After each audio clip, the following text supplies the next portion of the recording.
n'abatuye isi iby'iyo ngoma itazahanguka barayiharaniye, abakurambere bageza naho basiga ubuzima kubwo kuronka iyo ngoma itazashira.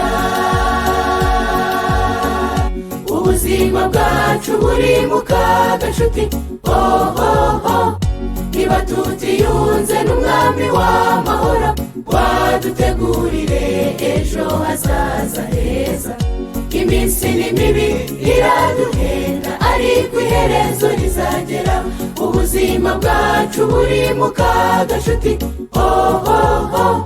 niba tutiyunze n'umwami w'amahoro wadutegurire ejo hazaza heza. Iminsi ni mibi iraduhenda ariko iherezo rizagera.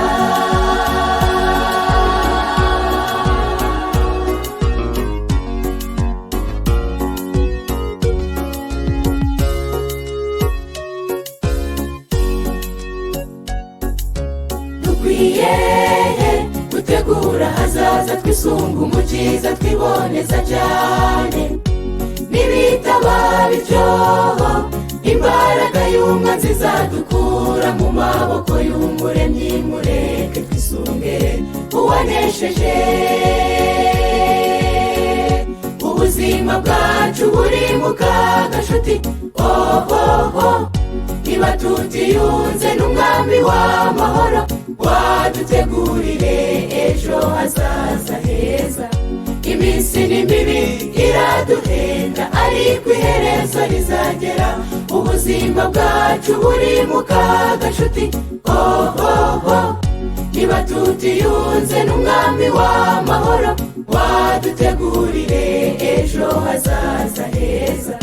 Iminsi ni mibi iraduhenda ariko iherezo rizagera.